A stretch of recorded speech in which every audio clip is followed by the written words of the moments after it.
Hello everyone, it's Shane Kanto, your Wasteland Reviewer. Welcome to Lost in the Wasteland, my weekly interview show, where I get to learn a little bit about somebody else's perspective on movies, and occasionally my own, and you get to learn a little bit about mine. And this is a very special 150th episode of Lost in the Wasteland. This has basically been 3 years doing this, which is insane. And this episode, I'll be doing my fourth round of questions, but this time not me reading them and then talking at the camera. My wife Jess is going to read them. So thank you for making this a little bit more engaging than me talking at the camera. You're welcome. Well, let's get started. So Jess. Alright. First question. What is your favorite movie scene? My favorite movie scene is the standoff in the cemetery in The Good, the Bad, and the Ugly. It is one of the most perfectly directed scenes, I think, in the history of cinema. Sergio Leone creates one of the most tense and exhilarating scenes ever. And most of the scene, nothing is happening except three guys staring at each other. We love that. And the editing is impeccable. The way that it cuts between Blondie, Tuco, and Angel Eyes. Not only between the three of them, but between looking them square in the face, looking at their hands on their guns, then close-ups to their eyes and how they keep engaging with each other. There's so many little acting choices and moments from Clint Eastwood and Eli Wallach and Lee Van Cleef, and then it just comes to a head, and the music, Il Triello from Ennio Morricone, is pitch perfect and amazing, and even Murphy, Kanto here, absolutely loves it. Our cat who's climbing up my back. He's mad because I didn't pick him up. As I'm talking about this. Murphy. It's one of the most amazing scenes I have ever seen, and ever since I saw the film, I just fell in love with it, and I'll occasionally just put the scene on because it's that great, and I love the music. Great answer. I think I knew that one. Second question. Who is your favorite movie protagonist? Max Rockatansky, a.k.a. Mad Max. Why? So, this might seem like an odd choice because generally he's kind of just a loner and kind of tertiary to a lot of the action in most of the films that he is the main character in. But there's something about how Max starts off in the first film in Mad Max and has this fall from grace driven by vengeance. But I like the idea of like this quiet drifter type character that's straight out of a Western. And I appreciate the fact that we get to see him kind of like break down and find connections in each of these films and finding a motivation to get involved in something that he doesn't necessarily have to. And there are some obvious initial reasons that are a little bit more self-serving and honestly just focus on survival. But I think that he makes for such an interesting character that doesn't really have to say much either. And I love his aesthetic as well, if you couldn't tell from everything, the branding that has to do with all of the stuff that I do. And I did cosplay as him at MagFest one year. But I just think that, like, this fallen cop who still he doesn't try to find it, but at the core still finds a reason to do good things in the face of adversity. I like that. And I really liked how they expanded upon him in Mad Max Fury Road, where it's like there's an internal conflict that we actually get to experience with him. Because, you know, they call him Mad Max, but, like, is he really mad? Like, crazy? Or is he just pissed off that his family got murdered? In Fury Road, he's Angry Max. He is angry, but also you see that, like, internal, like, he sees hallucinations of the spirits that haunt him, the people that he couldn't save. Right. And there's a lot of interesting layers there that I appreciate. Good answer. Who is This is a very related question. I did think about going out of order, but it's okay. Who is your favorite movie antagonist? So if anybody knows me very well, or even semi-well, and have ever brought up technology in front of me, I hate artificial intelligence. I have never once used Siri, Cortana, Alexa. Skynet is coming, and you might think I'm going to say one of the Terminators or Skynet, but I'm not. It's HAL 9000, and he's sitting over there on my one of my shelves in my office. HAL 9000 is such a fascinating antagonist because he doesn't, you don't have to see him do anything. It's literally a stagnant red light that somehow has so much malice and coldness and danger all wrapped in it, and it's all down to a voice. Well, he's lawful evil too, isn't he? And Like the definition of it. Well, a HAL machine has never been wrong, so the only potential answer is human error. I say the same thing when we get in arguments. And open the pod bay doors, Hal. I'm sorry, Dave. I'm afraid I can't do that. He's just so cold and calculating. And not only is it like the nightmare fuel of my whole paranoia when it comes to robots, but he is a condescending asshole. Oh, it can't possibly be me, so human error. And it's just you piece of shit. And getting to see him when he's degrading, and that whole scene with Dave in that room is terrifying. It's pretty scary. Daisy. Who's scarier, HAL 9000 or the autopilot? Otto. Otto is a great WALL-E. antagonist from WALL-E, but He's based on HAL he 9000. is indeed just a homage to Hal. Yep. And I think Otto has the creepy voice. He does, yeah. I think it's creepier having a completely emotionless human voice. Yeah. That was inspired casting and a choice by Stanley Kubrick for that film. HAL 9000 is the embodiment of what my biggest fear in life is. So there you go. It speaks to me. Very good.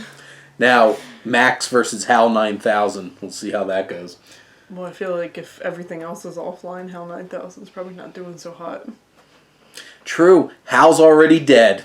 So they don't have a lot of compute. Well, I mean, also it was filmed in the 80s, but everything's down. There's no grid anymore. Well, yeah. In Mad Max Fury Road, there's no computer town. No. Oh my god. Or even really electricity town. Oh my god, can you imagine? It's HAL 9000 running on methane.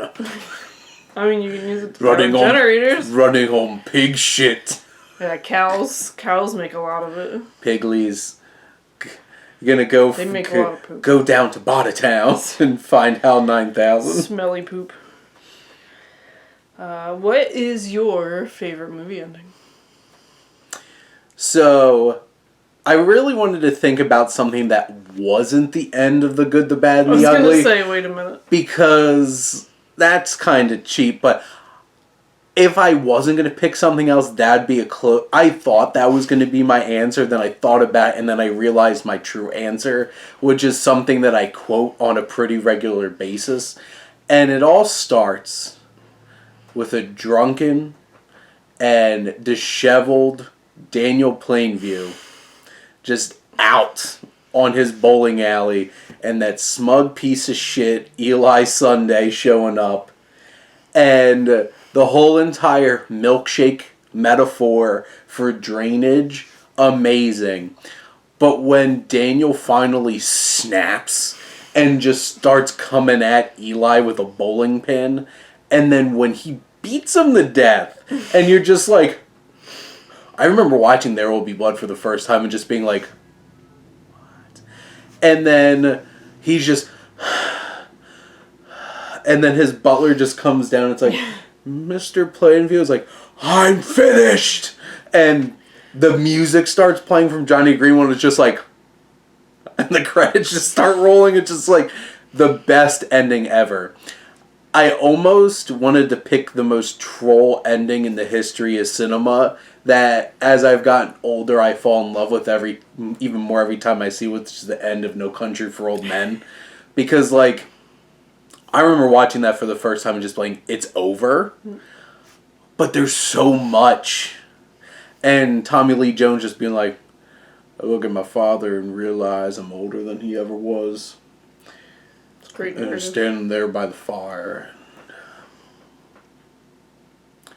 And I woke up.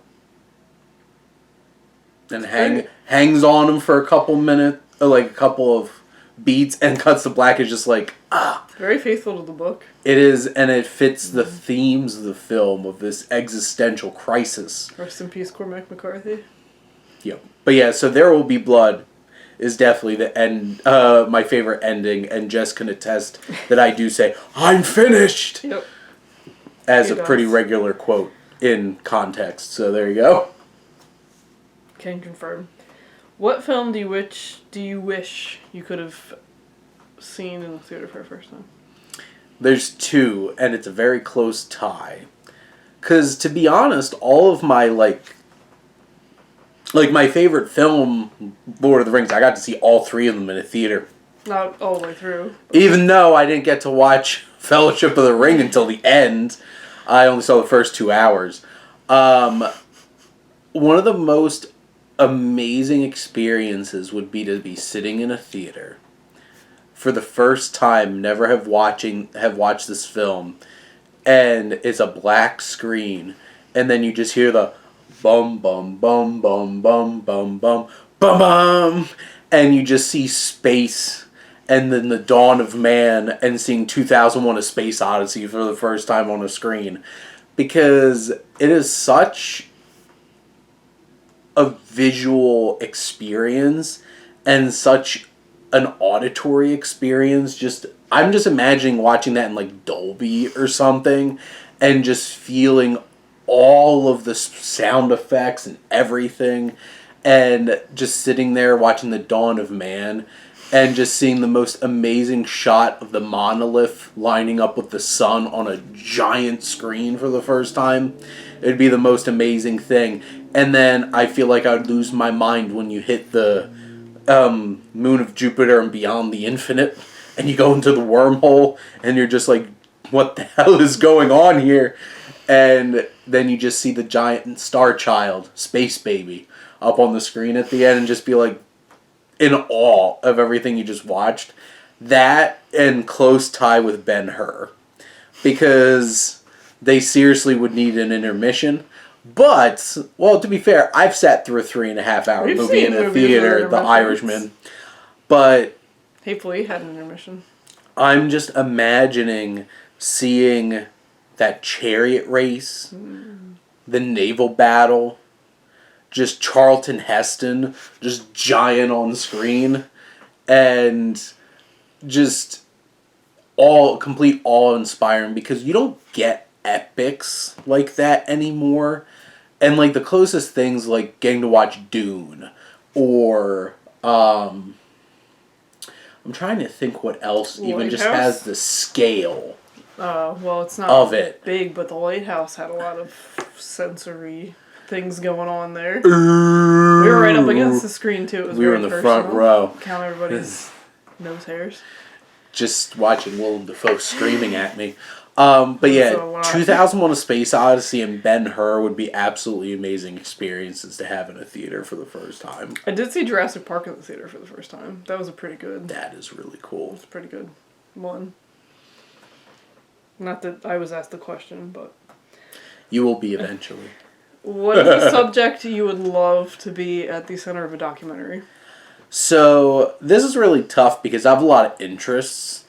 It could have been music related because I love music documentaries. It could have been something baseball related because I love baseball or football. I love books and video games. I want to see an in-depth and passionate documentary from Martin Scorsese on the dawn of cinema, and I want to see like this parallel like obviously like showing like Thomas Edison and the Lumiere brothers and all that kind of stuff, and this parallel look at Georges Méliès and Edwin S. Porter as they kind of shaped the two sides of early cinema. And I've been very inspired by my Cinematic Wasteland podcast to be like, I would love to see like this really in-depth kind of look at it.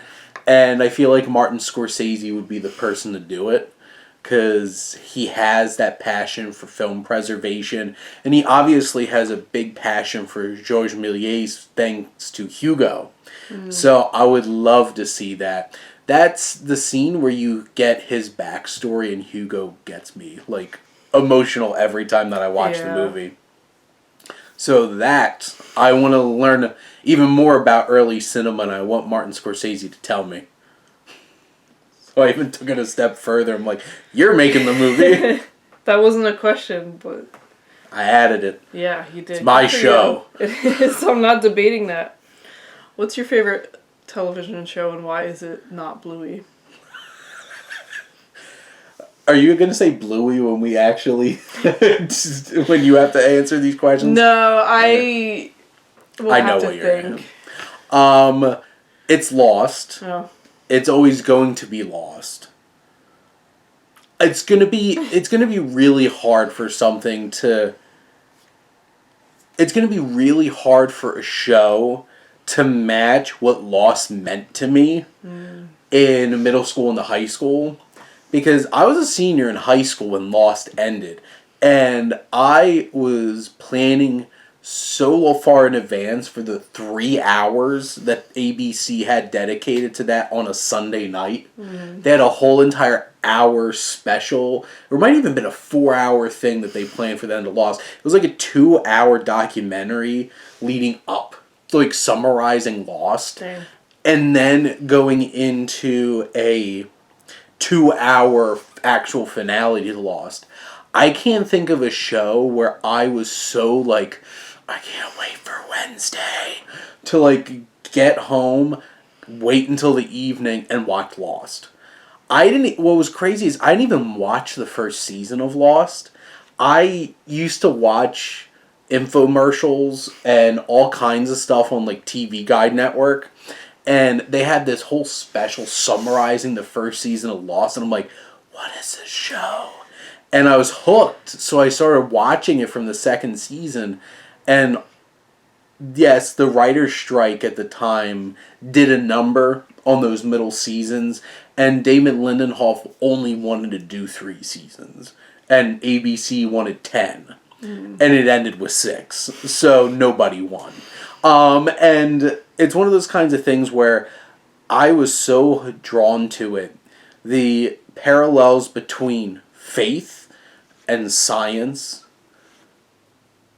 John Locke and Jack, and all of the philosophies that the show brought in, the very intricate story structure with the flashbacks where each episode you learned a little bit more about some of the characters, and then them pulling the rug out from under you after like I think it was the 3rd or 4th, I think it might have been at the end of the 3rd season where you started getting flash forwards because then you realize people actually made it off the island and then they had to get back because when Jack is yelling at Kate, we have to go back, my mind blew. Like, it was blown. I'm like, wait a minute. Because that's what told you, like, it was a flash forward. And then the flash sideways in the last season that turned out to be Purgatory.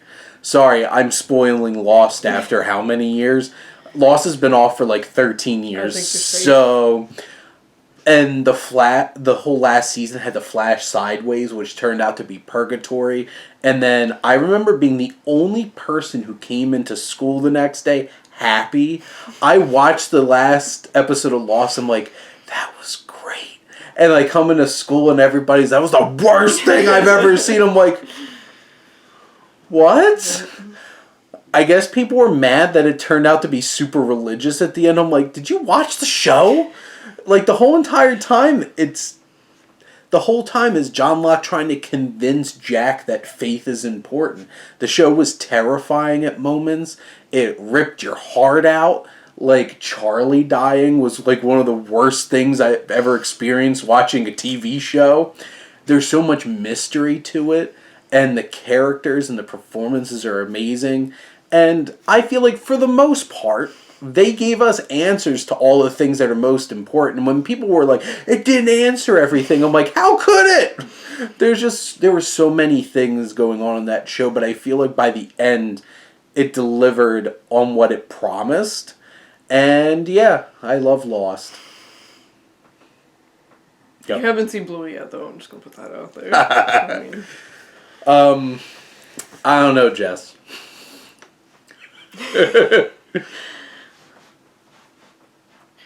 It's just monkeys singing songs, mate. But Lost? You'll get that someday. What is your favorite television finale, and why is it Lost? So I didn't pick Lost. Wow. You heard it here first. I didn't cry watching the finale of Lost. But I got really emotional watching the finale to The Good Place. It's a good one. The Good Place finale was perfect. And it's a gut punch. Just to put it out there, we watched The Good Place and the BoJack Horseman finale on the same night. And I'm tempted to pick BoJack. Yeah, it was a good. But I feel like BoJack ended because it needed to, because they were saying goodbye. I feel like The Good Place ended exactly where it needed to, and ended every single character's arc perfectly. It felt true to the characters. It felt so earned, and like there's so many emotions to it. That was one of the most unexpected shows I've ever watched on television. Really. Like, I did not expect The Good Place to turn out to be one of my top 5 favorite shows of all time. It's the Cherniverse. He's amazing.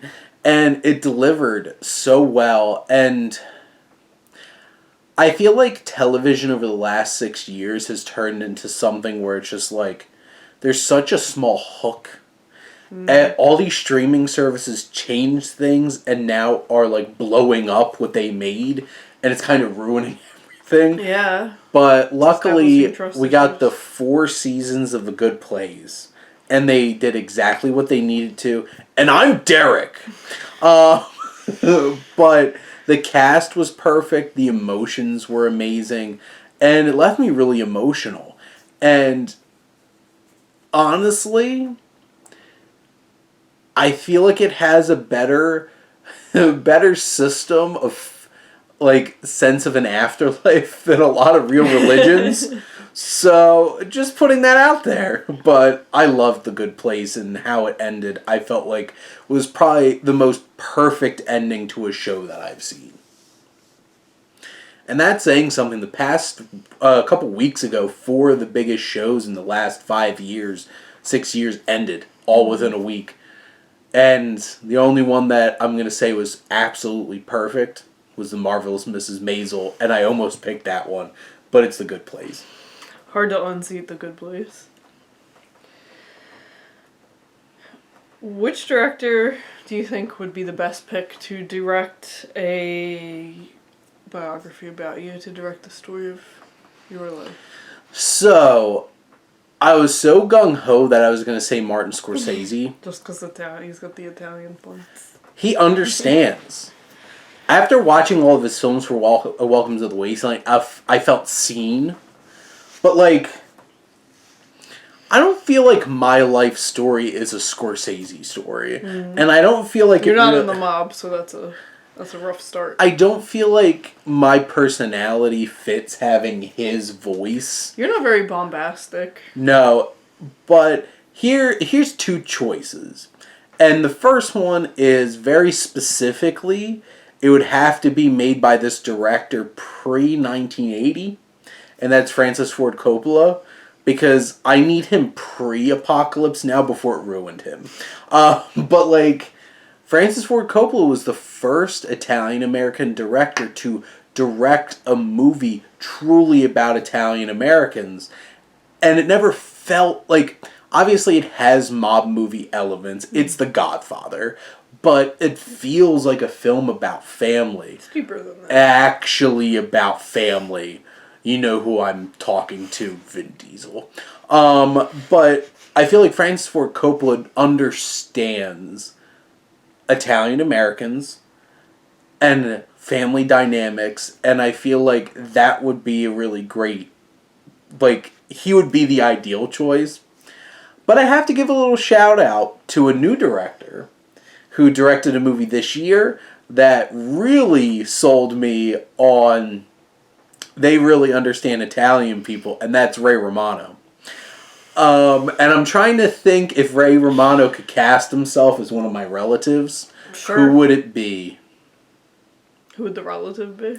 Yeah. Who would Ray Romano be in my family? But I think Ray Romano would make, like, Somewhere in Queens, I loved it. I loved that movie, and I thought he did a great job of making a very intimate, understandable, and very Italian story. Relatable. And it spoke to me. And I think that Ray Romano would do a good job telling my story. So Francis Ford Coppola or Ray Romano. So there you go. A couple of good paisans. Very good. In terms of film recommendations, what 5 films that were made before you were born would you recommend?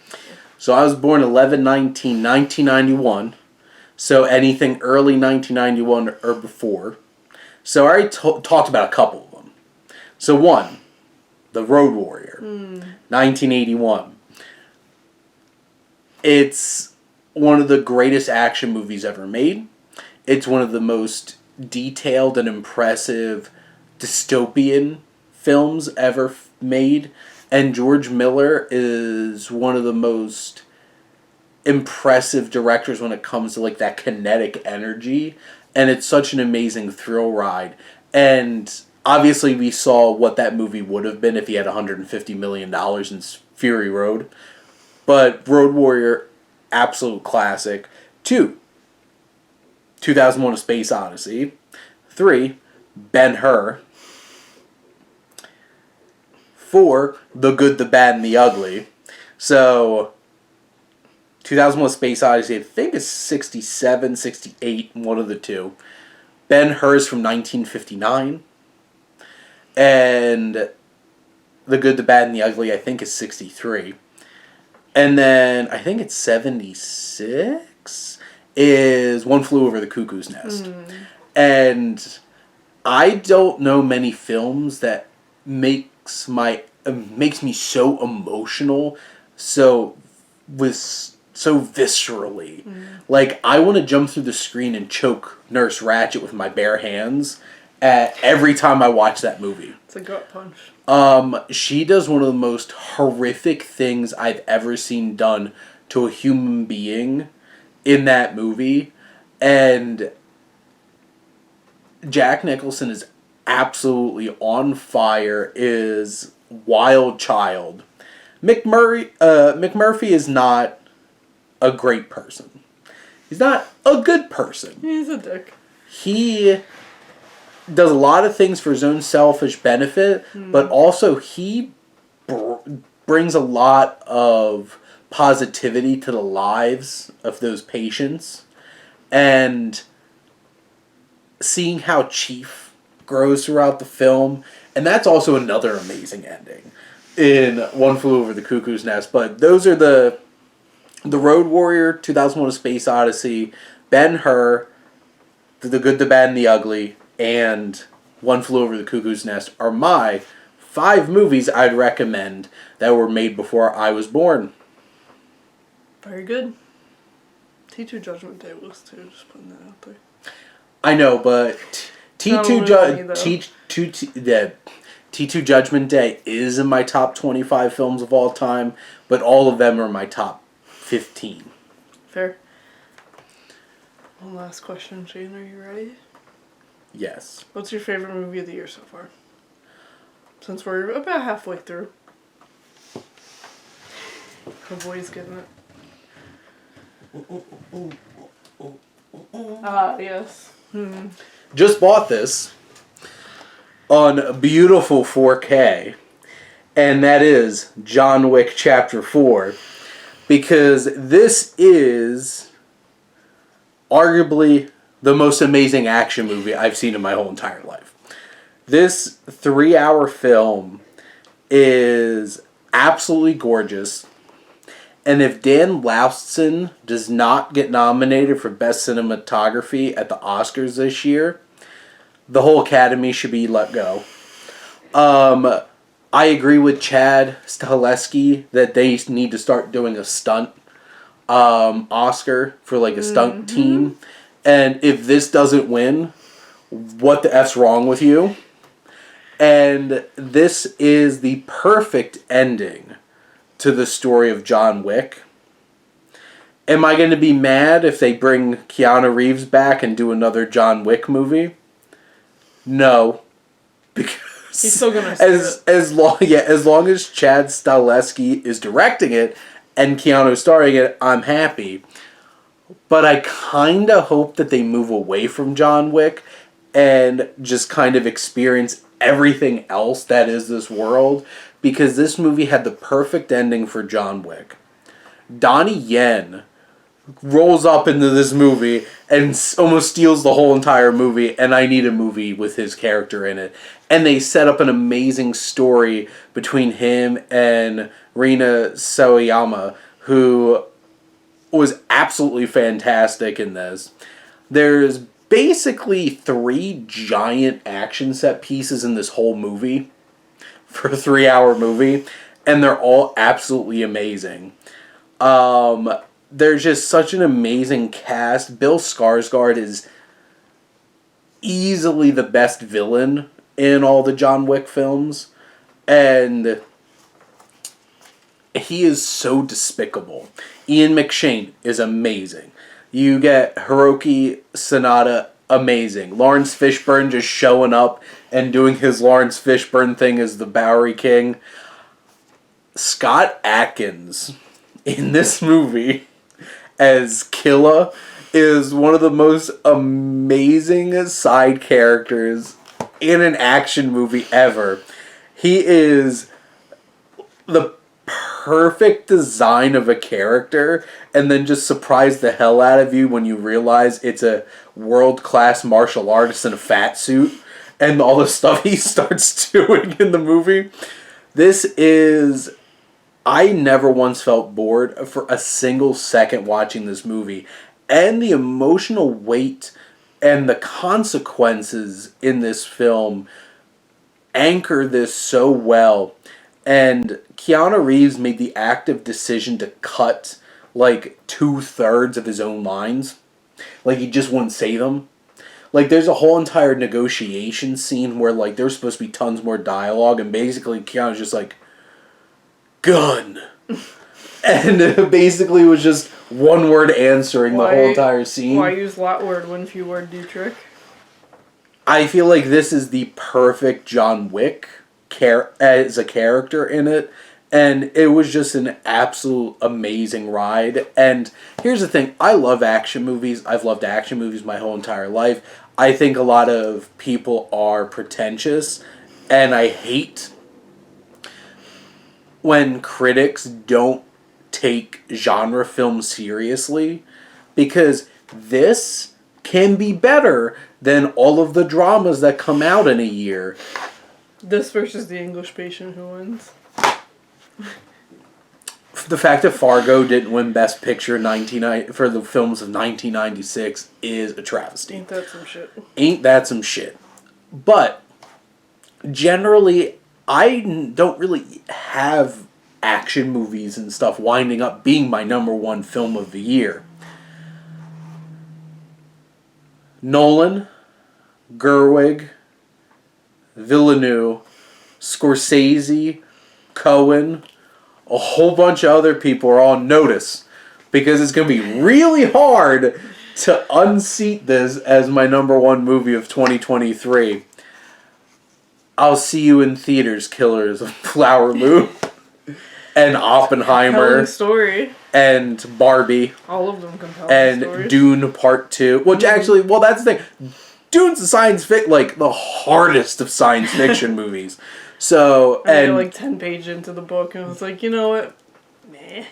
Not for me. The fact that this and Guardians of the Galaxy Volume 3 are still my top 2 films of the year at almost the end of June says a lot. High praise. High praise. So yes, John Wick Chapter 4 is my number 1 film of 2023 up to this point. Very good. Any other wild cards? No, you had me. It says 1. There was 1 on the list, so no. But you told me beforehand that, can you add some questions? I don't remember why I asked that. Well, anyway. I got the list and came up with 1. Well, Jess, thank you so much for being a wonderful interviewer and making this a lot more engaging and interesting than me just talking at the camera. You're welcome. And thank all of you.